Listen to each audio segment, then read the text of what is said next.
C'est Fabrice de la Tenkaichi Corp. Aujourd'hui, on se revoit pour voir le deck Ashiok. Alors, le deck Ashiok, il est tout simple, il est tout mignon. Déjà, on a un effet avec le leader, un permanent, qui nous interdit de mettre autre chose que des cartes de combat noires dans notre deck. Donc, malheureusement, on va dire au revoir à tout ce qui est Champa, on va dire au revoir à tout ce qui est les KO. Vous savez, là, pour 1 plus 10 000 double frappe, malheureusement, on ne pourra pas les mettre. Ensuite, on a, quand une carte, donc on a un auto. Donc, cet auto s'applique aussi bien chez nous que chez l'adversaire. C'est que quand on attaque avec une carte de combat, on ne peut pas attaquer avec d'autres cartes qui ont un coût de mana de 3 à 7. Hormis la carte avec laquelle on vient d'attaquer. Et les jetons, c'est pareil. Hein, les jetons, ça marche pas. Je vous descends un peu le deck. Voilà. Hop là. Alors, en fait, c'est très simple. Du coup, on peut attaquer de 1 à 2. Et après, de 8 à ce que vous voulez. Mais si vous attaquez avec une carte de combat qui a 4, vous ne pouvez pas réattaquer derrière avec une autre carte de combat qui a 5, par exemple. À part si la carte de combat avec laquelle vous avez attaqué a réplique. Ensuite, il a un effet qui est qu'une fois par tour, on va placer une carte, la carte du dessus de notre deck, dessous le leader, une dans notre zone de dispersion, et on va piocher une carte. Une fois qu'on a 3 sources d'énergie, comme ça, qu'on a 3 cartes dessous, on va pouvoir piocher une carte et l'éveiller. Donc peu importe le nombre de points de vie que vous avez. Hein. Vous pouvez très bien avoir 8 points de vie, avoir les 3 cartes, avoir les 3 énergies et le faire. Ensuite, donc il a toujours le même permanent. Après, il a toujours le même truc avec les cartes quand on attaque. C'est qu'il a cette carte. Quand vous attaquez avec, elle gagne plus 5000 de puissance. Et vous piochez une carte. Donc vous avez déjà une 20 000. Votre leader a 20 000 et vous piochez une carte. Relativement fort. On passe à la structure du deck. Allez, c'est parti. On va commencer par la secret, une fois n'est pas coutume. Donc la secret d'Emigra. Attendez, je prends le deck en main. Donc c'est un espace-temps obscur pour 5. Donc, l'espace-temps, on rappelle, hein, c'est vous prenez votre cimetière, vous le bannissez, il faut qu'il y ait 7 cartes minimum dans le cimetière, vous payez 5, vous la jouez.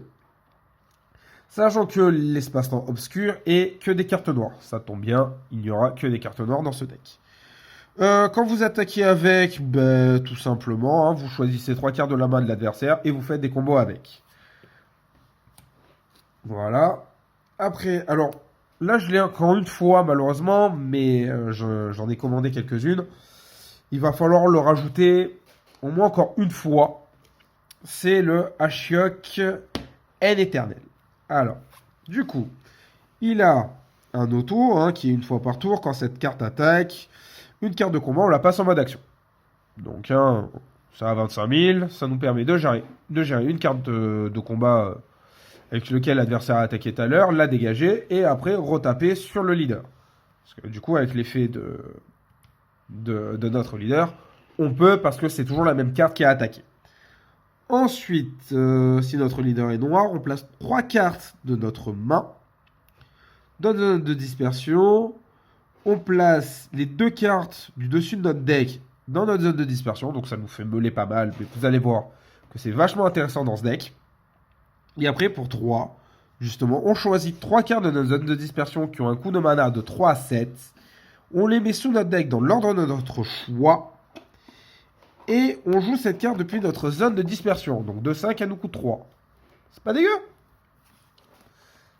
Allez. Je vous les mets là. Ouais. Ensuite, on va placer à la planète des ténèbres. Alors moi, je la joue x3. Voilà. Moi, je la joue x3 parce qu'elle est je la trouve assez sympa. C'est un terrain pour 1. Voilà, il coûte pas si cher. Hein. Quand cette carte est placée dans notre zone de dispersion, dans notre zone de combat, pardon, on choisit jusqu'à un guerrier fantôme depuis notre deck, on le rajoute à notre main, puis on le mélange. Si notre leader est une machine mutante, à la fin du tour, on place les 2 cartes du dessus de notre deck dans nos zones de dispersion. Ça nous permet de meuler. Donc il est pas dégueu. Il est franchement sympa. Moi j'aime bien. Je trouve ça assez rigolo. Ensuite, on va jouer Ashiok, nourri par la haine. Alors, celui-là, je vous le présente vite fait, hein, parce que du coup, je vous expliquerai comment il se joue. Est-ce que vous dites, ouais, vous voyez pour 5, mais il est impermanent, qui fait qu'on augmente de 3 son coût de mana. Donc ça veut dire que dans notre main, dans notre cimetière et dans notre zone d'énergie, même sur le terrain, il coûte du coup 8. Ce qui fait que du coup, on peut passer outre l'effet de notre leader. Il a réplique, donc on peut attaquer 2 fois avec, plus encore une fois par exemple avec notre Ashiok aide éternelle. Voilà. Donc, ensuite, on place cette carte dans notre zone de dispersion. Quand notre adversaire attaque, on annule l'attaque. Une fois par tour, on va choisir 3 cartes. Donc combat noir avec un coût d'énergie de 3 à 7 dans notre zone de dispersion. On les place dessous notre deck dans l'ordre de notre choix. On choisit une carte de combat en ignorant la capacité de barrière et on la transfère dans la dimension parallèle de son propriétaire. Donc moi j'en joue 2. Un 3e serait bienvenu, mais malheureusement avec la petite ouverture qu'on a eue, je peux pas rentrer un 3e. Donc même 2 ça passe, hein. 3 c'est le mieux, 2 c'est le minimum syndical. Ensuite on va passer à nos guerriers fantômes. On va passer à couleur. Alors moi mes guerriers fantômes je les joue entre 4 et 3. Donc guerrier fantôme de couleur, je le joue en x4.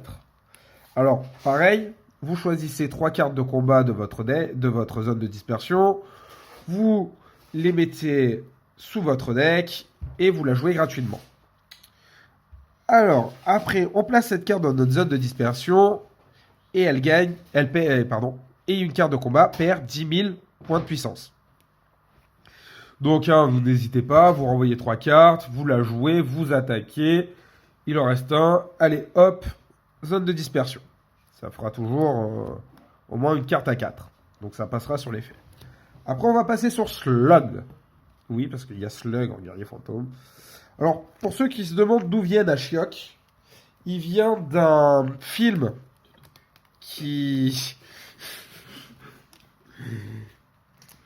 qui était avec un jeu vidéo qui, je me rappelle plus le nom, qui était sur Play 3. Et pour débloquer le personnage, vous devez regarder le film. Moi, honnêtement, je vous le conseille. Il est vraiment sympa. Je l'ai bien aimé, moi. Donc, voilà. Excusez-moi. Du coup, on a toujours le même effet. Hein. On place 3 cartes de combat avec un coût de 3 à 7 dans notre zone de dispersion. Dans notre deck. Et voilà. Après, on peut placer cette carte dans notre zone de dispersion. On choisit une carte de combat de notre adversaire avec un coût d'énergie égal ou supérieur au nombre de sources d'énergie qu'il contrôle. Et on le transfère dans sa dimension parallèle. Donc ça permet de gérer des cartes. Du coup, vous attaquez et après, vous gérez d'autres trucs. C'est assez sympa. C'est assez contrôle quand même, mine de rien. C'est un... Comme j'ai plaisir à l'appeler, c'est un contrôle agressif. Donc voilà. Après, on a le gaz d'Estron. Alors moi, j'en ai mis 4. Mais 3, ça suffit. Vous en mettez 3 et vous remplacez le 4e par un Ashiok nourri par la haine. Ça sera beaucoup plus intéressant. Alors, si notre leader est un Ashiok, bizarrement, dans un deck Ashiok, si votre leader c'est Sangoku, il y a un problème. Il gagne 10 000 de puissance pour toute la durée du combat. On choisit toutes les cartes de combat adverses avec un coût d'énergie de 1 et on les place dans la dimension, dans la zone de dispersion, la zone de dispersion de leur propriétaire.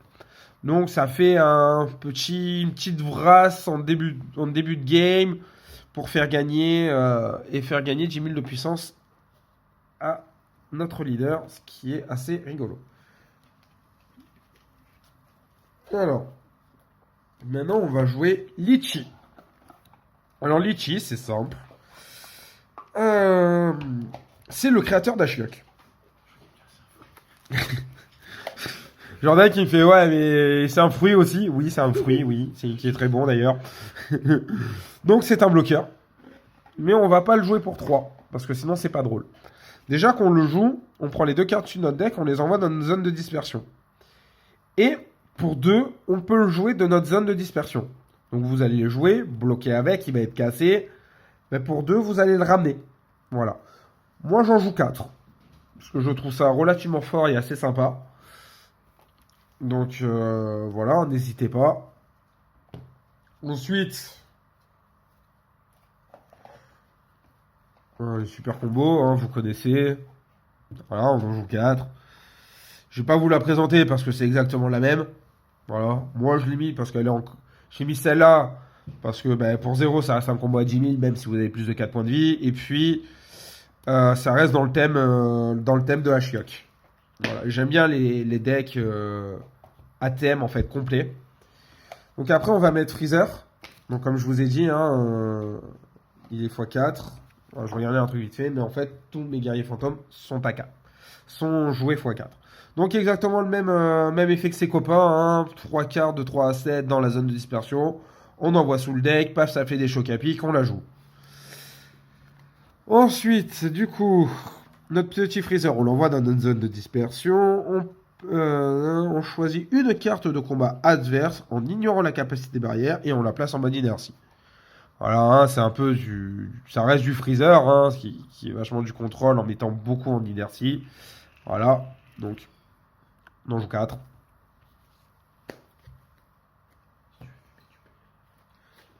Ensuite, en x4, on a notre Thalès, qui vient lui aussi d'un film. Voilà, donc hein, le seul pour l'instant personnage qu'on a vu qui ne vient pas d'un film, c'est Freezer. Et encore, il a eu ses films à lui. Donc, du coup, il y a le même effet, hein, 3 quarts de 3 à 7 dans votre zone de dispersion. Hop, on les remet dans le deck. Donc en fait, vous allez très souvent réapprovisionner votre deck. Donc vous allez très souvent avoir votre cimetière assez vide. Donc après, c'est à vous de voir. Vous avez la Secret d'Emigra que vous pouvez jouer en fin de tour. Qui peut être assez sympa. Donc, alors, lui, quand on le place dans une zone de dispersion, on choisit jusqu'à une carte de combat dans la zone de dispersion de notre adversaire et on la place dans sa dimension parallèle. C'est relativement sympa quand vous jouez contre des Shenron. Notamment les Shenron réanimateurs et tout. Du coup, vous l'empêchez de réanimer ces trucs. Celle-là, c'est ma petite préférée qui est assez sympa. C'est un compte de mise en jeu.